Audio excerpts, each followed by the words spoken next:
오늘 인생 사막 사장이라는 제목 가지고 하나님 말씀 전하도록 하겠습니다. 제가 어렸을 때 우리 부모님께서 저에게 교육하는 것 중에 하나가 뭐냐면 책을 많이 읽어야 된다, 그렇게 말씀을 하셨어요. 그래서 어려운 형편 가운데서도 책을 굉장히 많이 사주셨습니다. 특별히 위인전을 많이 사주셨어요. 그래서 그 위인전을 보면서 어렸을 때 이렇게 나도 이런 사람이 돼야지 이렇게 다짐을 했던 그런 기억이 납니다. 그게 훈련이 돼서 지금도 책을 잘 사서 열심히 읽고, 제 서재에도 한 5천 권 정도 책이 있는 것 같아요. 그래서 열심히 책을 읽고 있습니다. 우리가 이렇게 위인전을 읽다 보면 어떠한 상황에서도 그 위인이 자기의 꿈을 향해서 고난을 이겨나가는 것을 보게 됩니다. 그리고 나중에 그 꿈이 모든 사람에게 살아가는데 길잡이가 되는 그런 것을 보게 됩니다. 그런데 한 가지 궁금한 점이 있었어요. 제가 이 위인들을 보면서 과연 이 부모님은 어떤 분들일까? 전부는 아니지만 어떤 위인전에는 이 부모님에 대해서 소개하는 그런 내용이 나옵니다. 그래서 훌륭한 부모님 밑에서 위대한 인물이 나온다라는 글귀를 보게 됩니다. 오늘 룻기가 바로 그런 장면입니다. 룻을 통해서 가문의 후손들이 믿음의 사람들로 나오는데 그 소개를 룻을 통해서 하고 있는 것입니다. 룻이 살았던 시대는 사사시대라고 이야기합니다. 1차 가나안 정복 전쟁 이후에 이스라엘 민족이 가나안 땅에 정착하는 과정을 담는 역사적인 기록이 사사시대의 기록으로 남아 있습니다. 사사는 히브리어로 사바트라고 하는데 다스리다, 재판하다라는 의미로 판사를 의미합니다.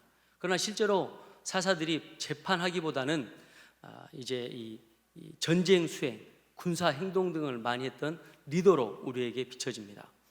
원래 이스라엘은 왕, 선지자, 제사장에게는 기름을 부어서 그들을 하나님의 리더십으로 세웠습니다. 그런데 사사들은 그렇게 하지 않았어요. 하나님께서 직접 세웠습니다.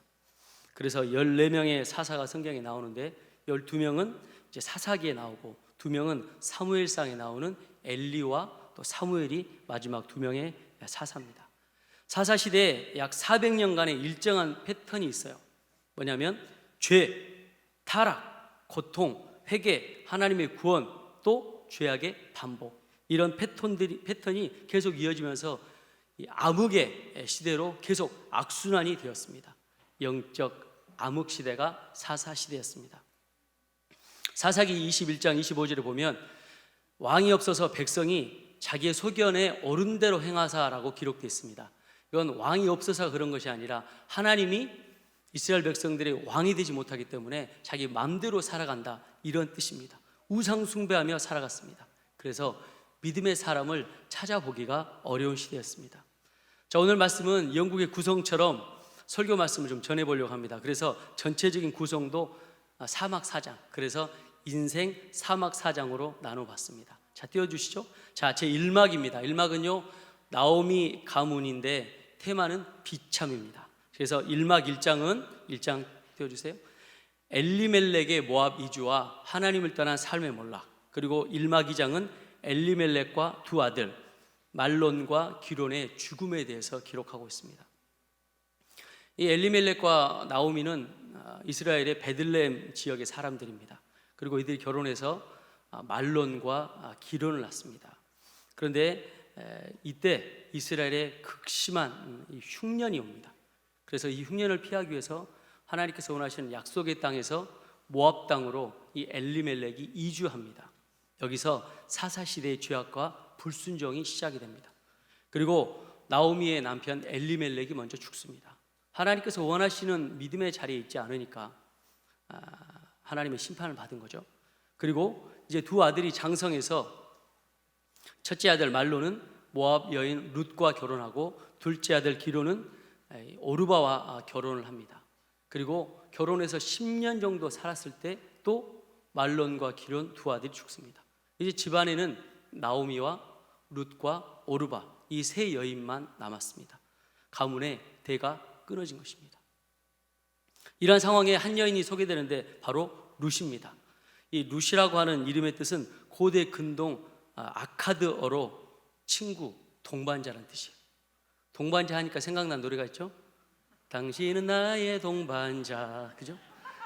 제가 이제 이렇게 뭘 기억할 때는 이렇게 노래로 연상을 하든지 다른 연상으로 기억을 해요. 그래서 기억이 좀 좋은 편이에요. 그죠? 룻기는 나의 동반자, 눈 뜬 사람 눈을 눈이 막 잠긴 사람 눈 뜨라고 제가 이야기하는 겁니다. 노래도 잘 모르는데. 자, 룻의 뜻은 뭐라고요? 동반자, 친구, 동반자라는 뜻이에요. 자, 룻의 고향은 모압입니다. 모압은 아브라함의 조카 롯이 근친 상간으로 낳은 큰아들의 이름, 그 이름이 모압입니다. 그 뜻은 아버지로부터라는 뜻이에요. 또 둘째는 암몬이에요. 암몬은 내 아비의 아들이라는 거죠. 그러니까 치욕적인 역사로 시작한 민족이 모압과 암몬입니다. 이 모압의 민족의 신은 그모스 신입니다. 태양의 신이자 전쟁의 신인데, 그모스의 명칭의 뜻은 정복자다, 이렇게 사람들이 추측을 합니다. 또 그모스는 이 암몬의 신 몰렉과 함께 쌍둥이 신이라고 이야기합니다. 그래서 이 그모스 신이나 몰렉 신은 사람을 바치는 인신 제사를 하는 신이고 또 굉장히 음란한 신입니다. 이제 지금 이 모압과 암몬 땅은, 암몬이라는 나라는 없어졌어요. 그런데 그 지역에 요르단이라고 하는 도시가 이제 세워져 있습니다. 이처럼 룻은 하나님을 믿지 않는 모압 땅에서 태어난 이방 여인이었습니다. 그런데 결혼해서 이스라엘 사람 말론과 결혼해서 왔는데 말론도 신앙생활을 제대로 하지 않는 겁니다. 하나님을 제대로 믿지 않는 거예요. 또 시아버지 엘리멜렉도 그렇게 하나님을 잘 믿지 않는 거죠. 그래서 이런 죄악으로 가문의 남자들이 하나님의 심판을 받아서 다 죽습니다. 하나님 말씀하신 약속의 땅에 있지 않아 생긴 불순종의 결과입니다. 나오미는 1장 13절에 여호와의 손이 나를 치셨다라고 기록하고 있습니다. 하나님을 한 가정의 주인으로 섬기지 않아서 생긴 가문의 비극사가 벌어지고 있는 장면입니다. 자, 이제 이 막입니다. 이 막은 룻의 결정과 룻의 효심, 테마는 우연입니다. 자, 이 막 1장은요 룻과 오르바의 상반된 결정이 나오고 2장은 신앙으로 선택한 결과가 나옵니다. 나오미가 이제 남편과 두 아들의 죽음으로 마음을 잡지 못했어요. 여러분 생각해 보세요. 내가 이방 땅에 있는데 내 남편이 죽고 내 두 아들이 죽었어요. 그 땅에서 살고 싶으세요? 그래서 이제 내 고향 베들레헴으로 돌아가게 됐다 결정을 합니다. 그리고 두 며느리를 불러요. 내가 너희를 너무나 사랑하는데 나하고 있어봤자 소망이 없다. 이제 너희 고향 땅으로 돌아가라, 그렇게 이야기하죠.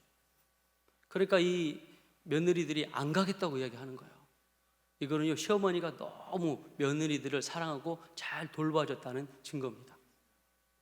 그런데 또 고면하니까 둘째 자부 오르바는 이제 모압 땅으로 갑니다. 그러나 첫째 이 며느리 룻은 안 가겠다고 이야기해요. 가지 않겠다고 이야기합니다. 그러면서 뭐라 그러냐면 어머니의 하나님이 내 하나님이라고 이야기합니다. 그리고 어머니하고 나하고 이별은 죽음뿐이다 라고 고백을 합니다. 대단하죠? 그러면서 이제 이 나오미와 룻은 하나님께서 말씀하신 약속의 땅, 기회의 땅 이스라엘 베들레헴으로 돌아옵니다. 룻은 젊은 나이에 과부가 되었기 때문에 나오미를 부양해야 하는 책임을 안고 있었지만 그것은 부담이 아니라 시어머니를 봉양할 수 있는 효도의 기회다라고 생각하며 기쁨으로 나오미를 섬겼습니다. 이 룻의 효심을 보면 2장에 나오는데 첫 번째는 룻이 바깥 출입을 하게 되면 시어머니에게 알리는 자상함을 지녔습니다. 그리고 자신의 일거수일투족을 다 시어머니도 알게 했습니다. 두 번째, 시어머니를 부양하기 위해서 열심히 일했습니다. 아침부터 와서 끝날 때까지 잠시도 앉아있지 않고 열심히 부양했습니다. 그래서 주변 사람들이 성실하다고 다 칭찬할 정도로 열심히 일을 했습니다. 세 번째는 또 보아스가 이 룻에게 준 음식을 시어머니가 드실 수 있도록 효도했습니다. 이렇게 시어머니를 지극정성으로 보살피는 것이 소문이 나면서 룻에 대한 좋은 평가들이 예루살렘 베들레헴 사람들의 입소문으로 퍼지기 시작했습니다. 자, 그리고 룻이 일하는 그 밭의 주인인 보아스가 이 사실을 알게 된 거죠. 그래서 보아스는요 룻에게 이제 호의를 베풀기 시작합니다. 가까이 와서 기운이 나게 하는 신포도주로 만든 초를 찍어서 먹게 하고 또 볶은 곡식을 주어서 배부르게 하고 또 이삭을 많이 줄 수 있도록 배려해 줍니다. 그리고 그 당시에는 고대 근동 지방에는 여인이 혼자가 되면 희롱하는 남자들이 많았는데 희롱하지 않도록 보아스가 룻을 지켜주었습니다. 이 보아스의 관심도 하나님의 섭리 안에 있었습니다. 하나님께서 나오미의 가문을 다시 믿음의 가문으로 세우시기 위해서 보아스를 사용하시기로 결정하신 것입니다. 그리고 룻에 대한 효심을 하나님께서 보시고 하나님께서 복을 내리시기로 결정한 것입니다. 자, 이제 3막입니다. 자, 룻과 보아스의 만남인데 테마는 사랑입니다. 여러분, 여기 결혼하신 부부도 계시는데 사랑하셔서 결혼하셨죠? 그 웃음은 뭘까요? 저는 사랑해서 결혼했습니다. 여러분도 사랑해서 결혼한 줄 믿습니다. 자, 오늘은 전형적인 연극에 나오는 러브 스토리가 나옵니다. 3막 1장에는 나오미와 룻의 베들레헴 귀향, 그리고 구속사의 새로운 장의 전개가 시작이 되고, 3막 2장은 보아스와 룻의 첫 만남, 이것도 하나님의 섭리에 의한 구속사적인 만남입니다. 또 3막 3장은 보아스가 나오미 가문의 기업 물을 자 중 유력한 자임을 알게 된다, 이런 내용이 나옵니다. 자, 이제 나오미는요, 이런 보아스의 관심 덕분에 가문을 세울 수 있겠다라는 이 하나님을 향한 소망함을 품게 됩니다. 그리고 룻기 2장 20절에 자기 며느리에게 이렇게 이야기합니다. 여호와로부터 복 받기를 원하노라. 우리 같이 한번 읽어볼까요? 시작. 나오미가 자기 며느리에게 이르되 그가 살아있는 자와 죽은 자에게 은혜 베풀기를 그치지 아니하노라 하고, 나오미가 또 그에게 이르되 그 사람은 우리와 가까우니 우리 기업을 물을 자 중에 하나이니라 하니라. 아멘. 여기 말씀에 보면요, 살아있는 자와 죽은 자에게 은혜 베풀기를 그치지 아니하였다 그러고 있습니다. 살아있는 자는 지금 나오미와 룻입니다. 죽은 자는 엘리멜렉과 말론과 기련이에요. 그러니까 베들레헴에 같이 살 때부터 보아스가 이 룻의 집안, 나오미의 집안을 잘 돌보고 또 잘 케어해 줬다라는 것을 우리가 알 수 있죠. 그러니까 보아스의 인품을 나오미가 알고 있었습니다. 그런데 이제 무너진 가문을 다시 세우기 위해서 이제 룻에게, 보아스에게 잘 보일 수 있도록 목욕도 하고 또 외모를 가꾸라고 지시를 합니다. 두 사람 나이 차이가 너무 많이 납니다. 지금 상황에서는 이해가 되지 않아요. 보아스가 룻에게 뭐라고 이야기하면 내 딸아, 이렇게 이야기해요. 그럼 딸 정도 나이 차이가 나려면 얼마 정도 돼야 될까요? 최소 20살 정도는 차이가 나야 되죠. 그죠? 20살에서 한 30살까지 차이가 날 수도 있죠. 보통 이렇게 되면 여자 입장에서, 룻의 입장에서 보면 자기 아버지와 같은 사람하고 결혼하고 싶겠습니까? 여기 우리 청년들이 있는데 아버지 같은 사람하고 결혼하고 싶겠어요? 동남아에 있는 분들은요, 자기 인생을 바꾸기 위해서 아버지와 같은 그 나이 차이에 와서 이렇게 결혼하기도 하고 그러잖아요. 그러니까 내가 결혼해서 이 태국이나 베트남, 이런 말레이시아, 이런 우리 집안의 가문을 일으키기 위해서 결혼하러 오는 거예요. 그렇게 나이 차이가 나는데도. 그러니까 지금 그런 상황과 비슷한 겁니다.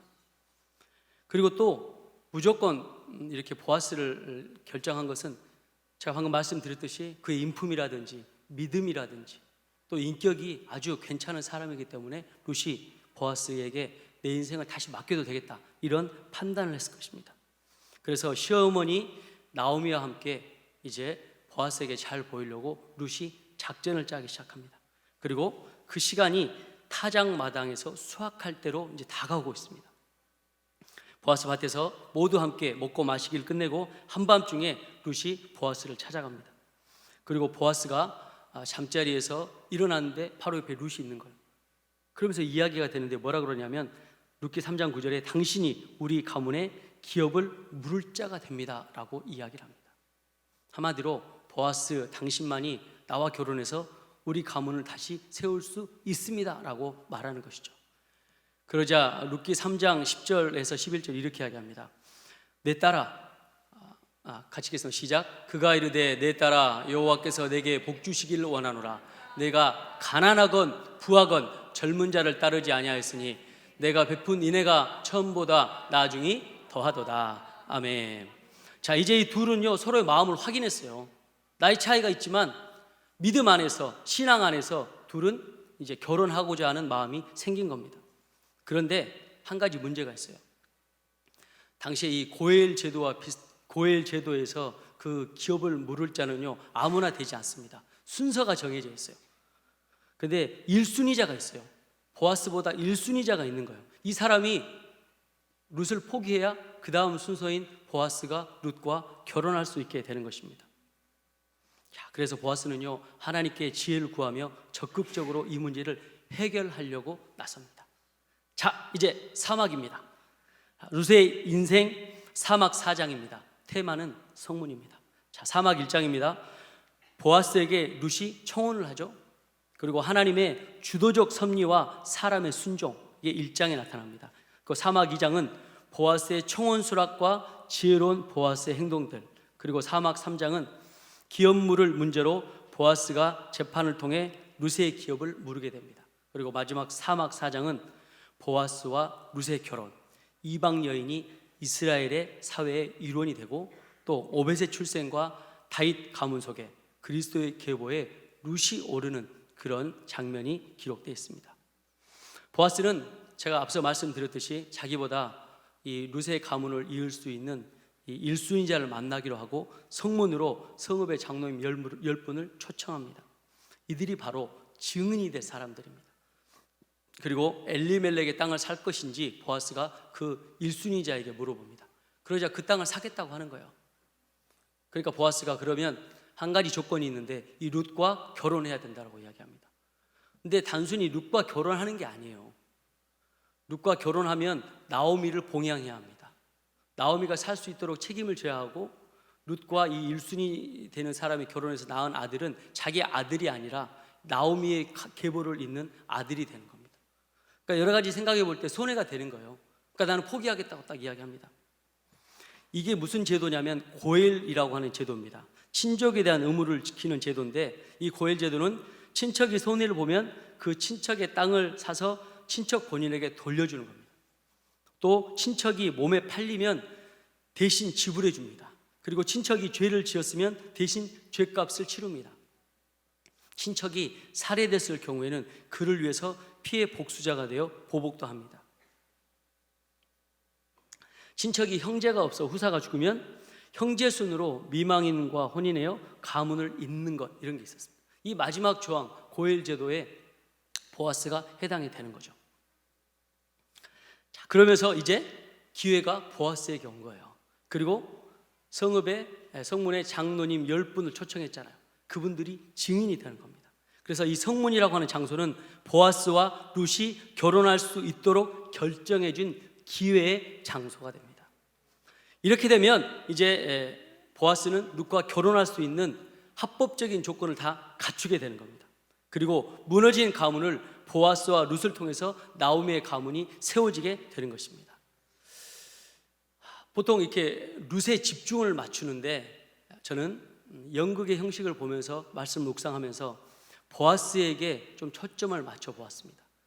지금부터 제 설교를 들으면 룻의 관점이 아닌 보아스의 관점에서 룻기를 이해할 수 있게 될 것입니다. 마치 제가 보아스가 된 것처럼 생각하면서 묵상도 하고 또 성경을 연구해 보았습니다. 그렇게 마음을 먹고 성경을 보니까 조금 더 보아스가 이해가 되었습니다. 그리고 보아스의 심정이 너무 이렇게 받아들여지게 되는 그런 은혜를 경험했습니다. 보아스의 이름의 뜻은 힘센 자, 민첩한 자입니다. 지금 1순위자를 지혜롭게 따돌리고 룻을 싹 자기 여자로 만들었잖아요. 그죠? 민첩했습니다. 보아스의 가문을 살펴보면 마태복음 1장에 나오는데 보아스의 아버지는 살몬입니다. 살몬. 이제 조금 복잡한 족보가 나오는데요. 보아스의 아버지는 살몬입니다. 살몬의 아버지는 나손입니다. 이 나손의 아버지는 아미나답입니다. 헷갈리죠? 지금 졸음도 한참 오는데 보아스의 증조 할아버지는 누구라고요? 아미나답이에요. 아미나답. 이 아미나답이 누구냐면 아론의 장인 어른이 돼요. 이해가 되시죠? 그냥 복잡하면 아멘 하면 됩니다. 자, 그래서 이제 어릴 때부터 이 살몬은 여호수아하고도 알고 아론하고도 알고 모세하고도 알고 이렇게 서로서로 잘할 수 있는 그런 기회가 있었어요. 그리고 여호수아가 어릴 때부터 이 살몬을 잘 봤어요. 보아스의 아버지 이 살몬을 잘 봤어요. 근데 믿음도 있어요. 힘도 있고. 그러니까 주석가들은 이 살몬을 이스라엘의 장군으로 세웠다, 이렇게 기록도 하고 있습니다. 그러면 이 여리고성을 함락시킬 때 결정적인 역할을, 스파이 역할을 했던 여인이 바로 기생 라합입니다. 근데 이 기생 라합이 나중에 이 살몬과 결혼하게 되죠.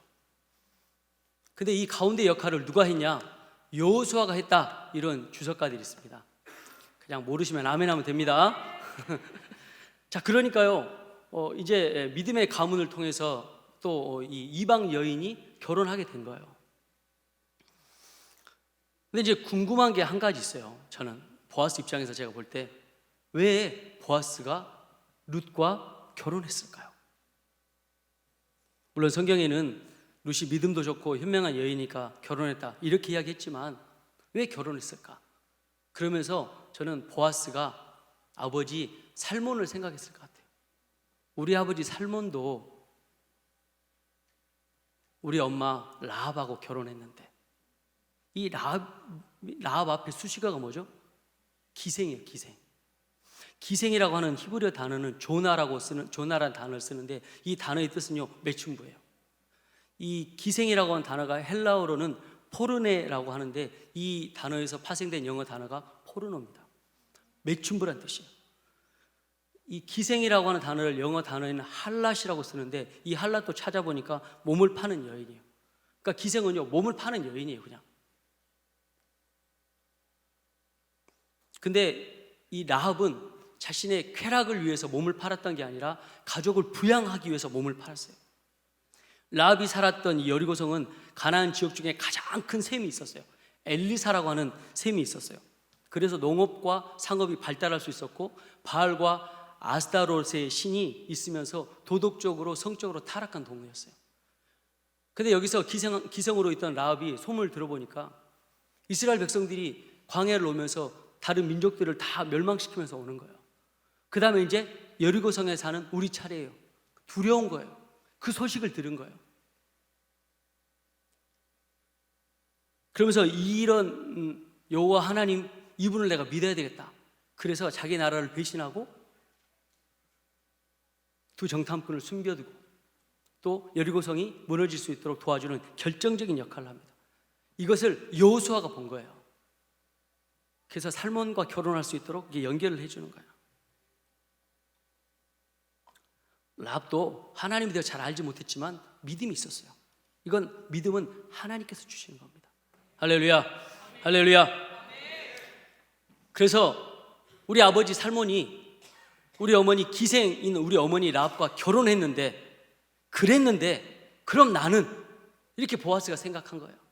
보아스 입장에서 우리 어머니도 이방 여인이었는데, 사람들이 생각할 때 좋지 않은 과거가 있었는데, 그래도 하나님께서 우리 아버지 살몬을 만나게 하셨는데, 아버지 살몬도 믿음으로 우리 어머니를 아내로 맞이하게 하셨는데, 아버지는 어머니 라합에게 새로운 인생을 살 수 있는 기회를 주셨는데, 그럼 나는 이 룻이라고 하는 여인에게 어떻게 해야 될 것인가?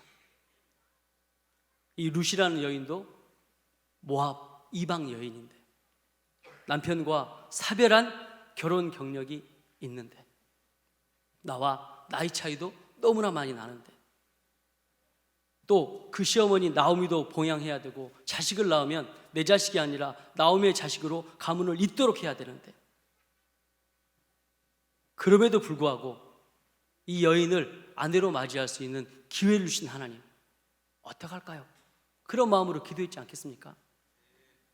그리고 아버지 살몬이 어머니 라합에게 새로운 인생을 시작할 기회를 주신 것처럼 룻에게도 그렇게 하기로 보아스가 결정했을 것입니다. 여러분, 보아스 어머니 라합이 살몬을 만나서 어떻게 됐습니까? 인생을 다시 시작할 수 있는 기회를 얻었습니다. 기생이라는 꼬리표를 떼내고 믿음의 사람으로 하나님을 믿으며 사람답게, 하나님의 자녀답게 살 수 있는 기회를 얻게 됐습니다. 그리고 가장 중요한 것은 이 기생 라합이 보아스를 이스라엘의 장로님으로 이렇게 잘 믿음의 사람으로 키워냈다는 것입니다. 그리고 이 보아스가 룻을 만나서 오벳은 2세는 다윗 왕을 낳는 믿음의 계보로 이어가게 되었다는 것이죠. 이 족보가 중요한 건 다윗 때문에 그러는 것이 아닙니다. 바로 예수님 때문에 그렇습니다. 유다의 족보는요, 국가적, 지역적뿐만 아니라 하나님의 아들이신 예수님의 탄생의 족보이기 때문에 아주 중요합니다. 그리고 예수님의 족보에 여기 라합과 룻이 들어갑니다. 이방 여인인데 들어갑니다. 얼마나 영광스러운 일이고 인생 역전의 삶입니까? 룻의 사막 사장은 하나님의 은혜로 이렇게 마무리 지어집니다. 어려운 역경에도 하나님을 버리지 않고 결단한 룻의 결정과 그 믿음을 보고 보아스가 룻을 아내로 맞이하는, 그래서 믿음의 가문으로 우뚝 세워지는 모습은 오늘 저와 여러분에게 큰 영적 울림으로 다가옵니다. 또한 이 결혼을 위해서 하나님께 간절히 기도하고 지혜를 모았던 나오미를 기억합니다. 하나님 앞에서 믿음의 가문을 세워야 한다는 사명이 있기에 기도하고 또 눈물로 기도했을 것입니다. 하나님의 심판을 받았던 가문이 하나님께서 다시 명문 가문으로 세워달라고, 그 기회를 달라고 나오미는 눈물로 기도했을 것입니다. 우리가 자녀 손들을 위해서 기도를 쉬지 말아야 할 이유가 여기 있는 줄 믿습니다. 믿음으로 기도하고 또 기도하니까 이런 명문 가문의 은혜가 이 나오미 가문에 주어진 줄 믿습니다. 자, 이제 다음 주 월요일입니다. 1월 16일부터 18일까지 전국 청소년 성령 컨퍼런스가 시작이 됩니다. 우리 담임 목사님과 사모님 정말 눈물로 뜨겁게 기도하고 계시고, 우리 부교육자님들과 장로님들, 신길 가족분들 뜨겁게 기도하고 있습니다. 다음 세대를 세우는 일입니다. 그러나 이것이 이렇게 교회 사역자분들의 권면으로 되는 것이 아닙니다. 여러분이 가정에서 여러분의 자녀들을 이곳으로 보내주셔야 합니다. 어떤 방법이라든 꼬셔서라도 보내주셔야 합니다. 뭐가 필요한지 물어보고 일단 사준다고 하고 보내세요. 나중에 은혜 받으면 그거 안 사줘도 된다고 할 거야 아마. 어떤 수단과 방법을 가리지 않고 우리 성전으로 올 수 있도록 해야 합니다. 그래야 우리도 다음 세대를 세울 수 있는 기회가 우리에게 주어지는 거 아닙니까? 보아스가 있어야 룻도 다윗도 세워지는 것처럼 우리가 하나님 앞에 먼저 기도해야 우리의 자녀들도 하나님의 사람으로, 믿음의 사람으로 다음 세대로 세워질 것입니다. 이것은 성령께서 역사하셔야만 가능한 일입니다. 성령 충만함으로 우리 같이 힘을 모아 기도에 동참해 주시기 바랍니다. 청년 컨퍼런스에는 청년들을 보내주시고, 어린이 성령 캠프에는 어린이들을 보내주십시오. 우리 다음 세대가 우리와 전혀 다른 세대가 되지 않도록 여러분 기도해 주십시오. 자, 이제 연극의 사막 사장이 끝나갑니다. 결론 부분입니다. 우리 인생에도 언젠가 인생의 사막 사장이 올 것입니다. 우리 인생의 결론은 희극이냐 비극이냐는 우리의 신앙생활의 과정을 통해서 주어지는 결과의 몫일 것입니다. 인생이 끝나는 시점에 우리도 룻과 보아스처럼 이런 믿음의 역사로 기록되시길 주님의 이름으로 축복합니다. 제가 간증을 하나 좀 하려고 하는데요. 제가 이제 예산에서 담임 목회할 때 9년 동안 있을 때 처음에 갔을 때는 성도들이 한 40-50명 계셨어요.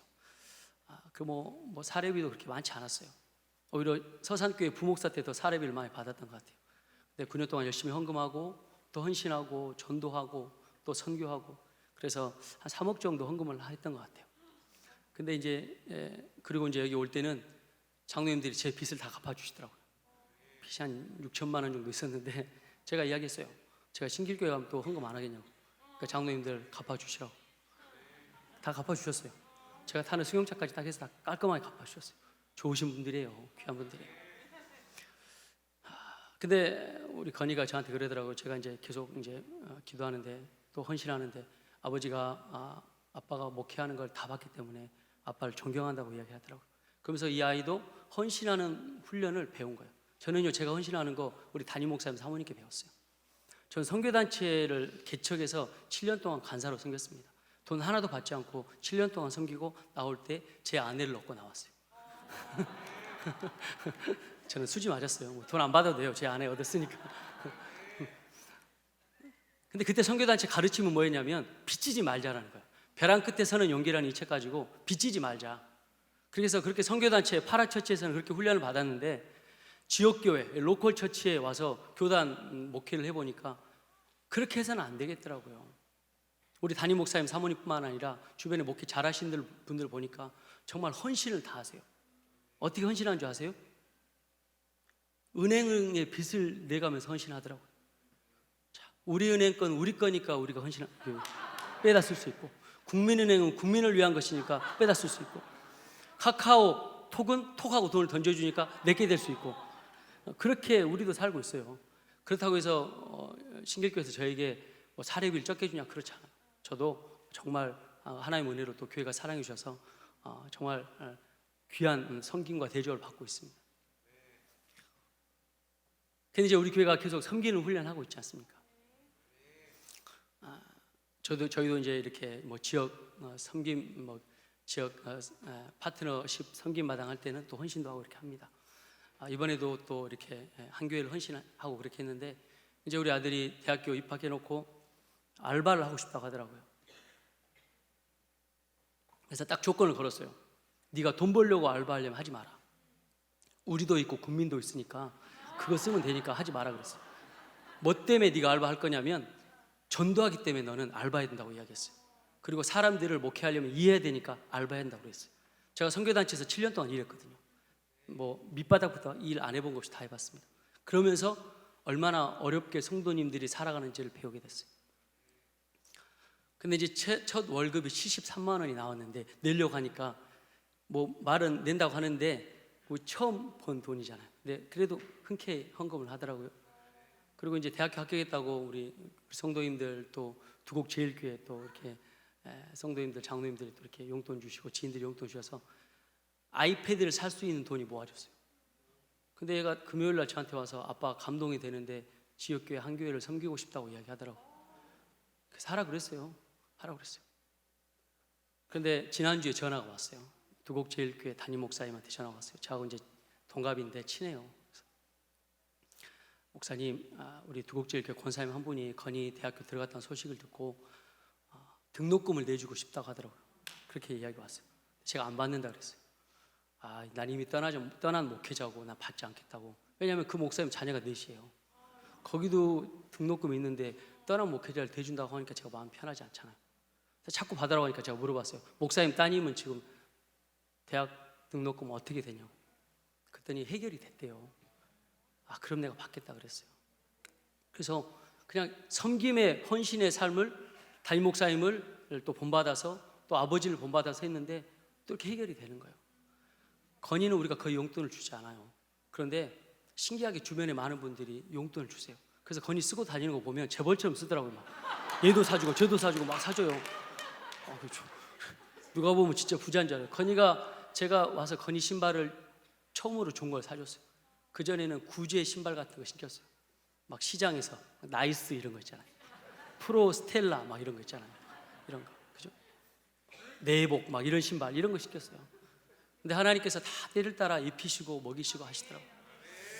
어느 순간 자식을 키워가면서 이제 반백살이 됐어요. 제가 반백살이 되고 보니까 자녀가 나를 보고 큰다라고 하는 게 열심히 살아야 되겠구나. 똑바로 살아야 되겠구나. 내 자녀가 나를 보면서 나를 거울처럼 보면서 살 텐데 약간 그런 두려운 마음도 들더라고요.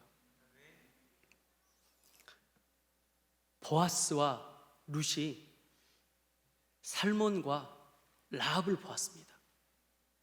그러니까 믿음의 후손인 다윗을 태어나게 할 수 있었던 것입니다. 여기 앉아 계신 분들은 룻과 보아스인 줄 믿습니다. 그러면 우리의 다음 세대인 다윗과 같은 다음 세대를 세우기 위해서 우리는 어떻게 해야 될까요? 하나님을 만나고 믿음으로 살아온 사람들은 인생의 터닝 포인트를 이을 수 있는 기회가 주어집니다.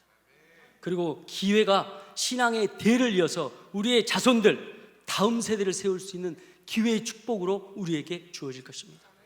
그 기회들이 성령 컨퍼런스라는 것입니다. 이런 집회들을 통해서 자녀들을 보내고 중보하고 기도하는 것입니다. 그리고 이 자녀손들이 변화되면 우리 가문을 빛낸 명문 가문의 자녀손들이 될 뿐만 아니라 이 나라 이민족과 열방을 책임지게 될 줄 믿습니다.